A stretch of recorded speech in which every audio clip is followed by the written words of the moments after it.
Assalamualaikum warahmatullahi wabarakatuh. Ayo kita kembali belajar fisika tentang interferensi bunyi dan pelayangan bunyi. Nah, ini contoh interferensi bunyi atau interferensi gelombang ya. Kemudian ini adalah gambar dari pelayangan bunyi. Bersama saya Dede Rustiawan Kusmana. Nah, namun sebelumnya jangan lupa like dan subscribe dulu ya. Nah, yang pertama, interferensi bunyi. Interferensi adalah perpaduan atau interaksi antara gelombang yang dapat menyebabkan penguatan atau pelemahan gelombang yang dihasilkan. Persyaratannya agar terjadi interferensi adalah gelombang yang berpadunya adalah yang koheren, sehingga amplitudo, panjang gelombang, dan frekuensinya sama, serta beda fasenya yang selalu tetap. Nah, kita lihat di sini, contohnya ada, ini sumber gelombangnya ada dua, ini satu di sini, satu di sini. Kemudian ini gambar muka-muka gelombangnya, gitu ya.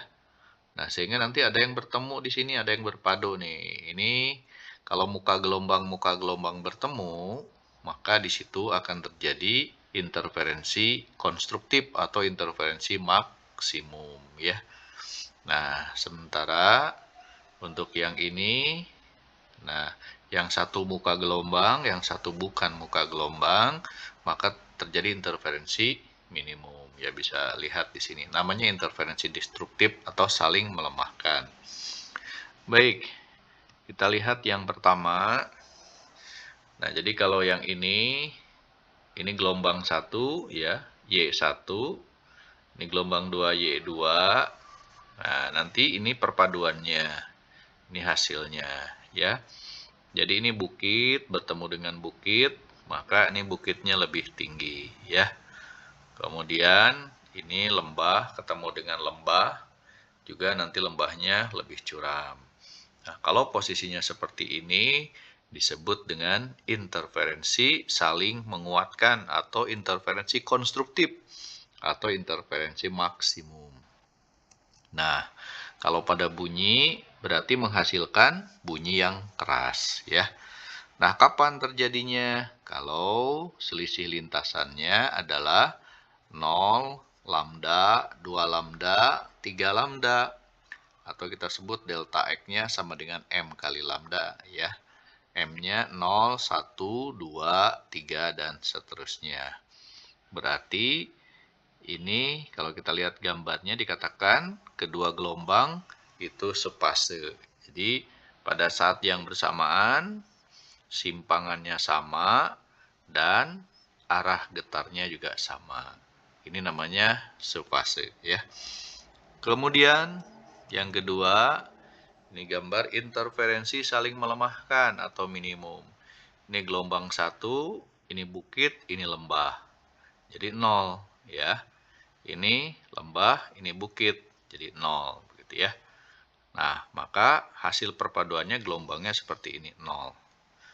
Berarti kalau 0, maka terjadi interferensi minimum atau saling melemahkan atau destruktif ya. Kalau bunyi ketemu bunyi, maka bunyi yang dihasilkannya menjadi lemah. Nah, itu terjadi kalau selisih lintasannya adalah setengah lambda, 3/2 lambda, 5/2 lambda, dan seterusnya. Atau boleh tuliskan dalam bentuk persamaan, delta X sama dengan M min setengah lambda. Di mana M-nya 1, 2, 3, dan seterusnya. Nah, berarti interferensi minimum terjadi kalau kedua gelombangnya memiliki fase yang berlawanan ya. Ini bergetarnya ke atas, ini bergetarnya ke bawah ya. Nah, ini fasenya berlawanan. Oke, nah itu syarat terjadinya interferensi minimum. Nah, kita lihat contoh soalnya. Ini soal ujian masuk perguruan tinggi. Jadi, nanti kalian tinggal lihat saja di sini. Interferensinya maksimum atau minimum, ya. Nah, jadi di sini sebutkan nih. Nah, asalnya R1 sama R2 nih, asalnya jaraknya sama. Kemudian dengan menaikkan secara perlahan-lahan R1 ya, bunyi terlemah didengar ketika R1 min R2, berarti selisih lintasannya adalah 20 cm, 60 cm, dan 100 cm. Jika laju rambat bunyi di udara 340 meter per sekon, maka besar frekuensi sembur bunyi adalah berapa hertz ya. Nah, jelas di sini bunyi lemah ya, destruktif. Berarti terjadi ketika selisih lintasannya itu adalah setengah lambda, 3/2 lambda, dan 5/2 lambda. Tadi disebutkan selisih lintasannya itu antara R1 dan R2 adalah 20, 60, dan 100 cm. Berarti yang 20 itu setengah lambda, yang 60 cm adalah 3/2 lambda, yang 100 cm adalah 5/2 lambda. Berarti dari sini kita bisa mendapatkan nilai lambdanya adalah 40 cm ya, atau 0,4 meter. Ditanya frekuensinya, tinggal frekuensi itu adalah cepat rambat dibagi dengan panjang gelombang. 340 dibagi 0,4, maka diperoleh 850 Hz. Mudah ya? Kita lanjutkan nomor 2. Seseorang berada di tengah-tengah garis hubung dua pengeras suara yang letaknya berhadapan. Kedua pengeras suara sedang mengeluarkan bunyi nada tertentu yang sama fasenya. Orang tadi bergerak ke samping sepanjang garis penghubung kedua sumber bunyi itu sampai terdengar bunyi makin lemah hingga minimum. Pada kedudukan ini ia berada pada jarak 4 meter dari pengeras suara sebelah kiri dan 3,5 meter dari pengeras suara di sebelah kanan. Berarti kalau digambarkan, ini orang di antara dua pengeras suara berjarak 4 meter dari sebelah kiri dan 3,5 meter dari sebelah kanan. Ya. Lalu kemudian tadi disebutkan terdengar bunyi lemah hingga minimum. Nah, karena bunyi lemah hingga minimum, tadi kalau selisih lintasannya adalah setengah lambda, 3/2 lambda, atau 5/2 lambda. Ya. Nah, kalau misalnya dia cuma satu kali bunyi lemahnya, berarti itu adalah yang pertama, itu berarti delta X-nya adalah setengah lambda. Nah, jadi delta X-nya berarti 4 dikurangi 3,5 meter, jadi setengah lambda. Berarti lambdanya adalah 1 meter, ya kan? Jadi ini setengah meter, setengah kali lambda, berarti lambdanya 1 meter. Frekuensi tinggal cepat rambat dibagi panjang gelombang. 340 dibagi 1, jadi 340 Hz. Ya. Oke, itu contoh soal tentang interferensi bunyi. Sekarang yang kedua, kita akan membahas tentang pelayangan bunyi. Jadi pelayangan bunyi atau dalam bahasa Inggris dikenal dengan istilah beat ya, adalah fenomena yang terjadi ketika dua bunyi dengan frekuensi yang hampir sama diperdengarkan secara bergantian. Ya. Contoh di sini ada dua garpu tala dengan frekuensi yang pertama 440 Hz, yang kedua 438 Hz. Kalau dia dibunyikan bersama-sama, ya, maka di sini akan nampak bahwa antara rapatan dan renggangannya tidak bersamaan, ya. Nah, maka nanti akan muncullah yang disebut dengan interferensinya yang destruktif dan konstruktif. Ya, berbeda-beda, tidak bersamaan. Nah, maka nanti di sini akan terjadi yang namanya beat atau pelayangan. Nah, dirumuskan bahwa selisih frekuensi itulah yang kemudian dikenal sebagai frekuensi pelayangan. Jadi kalau ini 48, ini 440, berarti pelayangannya adalah dikurangi ya, tinggal 2 Hz begitu. Nah, Nah, jadi ini ya, pola gelombang yang terbentuknya hasil perpaduan dengan frekuensi yang berbeda sedikit.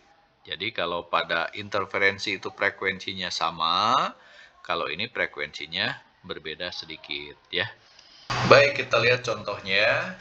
Contoh nomor 3. Bila dua sumber bunyi masing-masing dengan frekuensi 2000 dan 2008 Hz berbunyi dengan serentak, maka akan timbul pelayangan bunyi dengan frekuensi berapa Hz ya. Ini mudah, tinggal diselisihkan saja ya. 2000 dengan 2008, selisihnya 8 Hz. Kemudian nomor 4, ada dua garpu tala X dan Y. Dibunyikan bersama menghasilkan 300 layangan per menit. Garpu X memiliki frekuensi 300 Hz. Oke, sampai situ dulu kita bisa tuliskan seperti ini ya. 300 layangan per menit, kalau dirubah ke detik berarti dibagi 60 ya. Berarti 5 layangan per detik atau 5 Hz. Nah, jadi selisih frekuensi antara Fx dengan Fy adalah 5. Nah, karena selisihnya 5, kemungkinannya Fy-nya 295 Hz atau 305 Hz. Nah, kemudian Y ditempeli lilin sehingga menghasilkan 180 layangan per menit dengan garpu X ya. Nah, jadi kalau ditetesi lilin jadi 180 layangan per menit, kedetikan jadi 3 layangan per detik atau 3 Hz. Maka Y setelah ditempeli lilin, frekuensinya kemungkinannya 297 Hz atau 303 Hz. Begitu ya. Nah, tinggal kita gunakan logika. Ketika Y ditempeli lilin, maka nanti getarannya menjadi lebih lambat. Artinya frekuensinya akan berkurang. Ya. Nah, kalau frekuensinya berkurang, berarti kan yang tepat adalah yang asalnya 305 berubah menjadi 303 Hz. Jadi jawaban yang benar untuk frekuensi asli garpu tala Y adalah 305 Hz. Jawabannya D ya. Contoh nomor 5. Ada dua buah dawai baja yang identik menghasilkan nada dasar dengan frekuensi 400 Hz. Bila tegangan pada salah satu dawai ditambah 2%, berapakah frekuensi pelayangan yang terjadi? Nah, pertama, hubungan frekuensi dengan tegangan dawai ya. Dituliskan seperti ini, berarti frekuensi nada dasar sebanding dengan akar tegangan atau F-nya ya. Sehingga bisa dituliskan persamaannya seperti ini. F02 banding F01, F2 per F1 ya. Nah, nadanya yang satu tetap 400 Hz, yang kedua nanti tegangannya ditambah berarti berubah ya. Jadi F1 tambah 2% F1 ya. Nah, dicoret F1-nya ini 1, ini 2%, 0,02. Ya, ini 1. Maka bisa dituliskan F02 per 400 sama dengan akar 1,02. Dapatlah nilai F02-nya menjadi 404 Hz. Nah, berarti frekuensi pelayangannya adalah selisihnya. Yang satu 400, yang kedua 404. Jadi pelayangannya adalah 4 Hz ya. Kemudian nomor 6. Jadi ada mobil A mendekati pengamat P yang diam dengan kecepatan 30 meter per sekon sambil membunyikan sirine berfrekuensi 504 Hz. Ya, jadi kalau ini ada pendengarnya si P, ini ada mobil A bergerak mendekati ya. Nah, saat itu juga mobil B mendekati dari arah yang berlawanan dengan kecepatan 20 meter per detik sambil membunyikan sirine 518 Hz. Nah, gitu ya. Cepat rampat bunyi di udara 300 meter per sekon. Maka frekuensi layangan yang didengar P adalah berapa? Jadi nanti si pendengar ini akan mendengar dari dua sumber bunyi, mobil A dan mobil B ya. Nah, karena di sini sumber mendekati pendengar, maka persamaannya Fp Pi per Pi min Ps kali Fs. Nah, yang didengar dari mobil A itu 300 per 300 min 30 kali 504. Jadi sama dengan 560 Hz. Kemudian kalau dari mobil B dengan rumus yang sama, kecepatannya diganti jadi 20, kemudian frekuensi sumbernya 518. Maka diperoleh menjadi 555 Hz. Maka frekuensi pelayangannya adalah selisih frekuensi yang didengar dari kedua sumber. Maka diperolehlah 560 dikurangi 555, jadi sama dengan 5 Hz. Gitu ya. Baik, nomor 7 sekarang. Ada garpu tala terpaku di meja yang diam. Nih, ini diam ya. Menghasilkan frekuensi 384 Hz. Garpu tala lain bergetar dengan frekuensi 380 Hz dan di bawah seorang anak berlari menjauhi garpu tala pertama. Nah, ini anaknya lari menjauhi ya. Ini frekuensinya 380. Cepat rambat bunyi di udara 320 meter per detik. Kecepatan lari anak tadi adalah berapa? Nah, jadi si anak ini akan mendengarkan frekuensi asli dari garpu tala yang A yang dibawanya. Tapi untuk yang B menjadi berubah karena karena anak ini bergerak menjauhi ya. Jadi kalau dikatakan jika anak itu tidak mendengar layangan, berarti frekuensinya sama, ya kan? Nah, kan layangan itu kalau ada perbedaan frekuensi. Jadi pelayangan terjadi kalau ada dua sumber bunyi frekuensinya berbeda. Jadi kalau tidak mendengar layangan berarti frekuensinya sama, ya. Nah, jadi FPA sama dengan FPB. Nah, yang A frekuensinya sesuai dengan frekuensi asli, yaitu 380.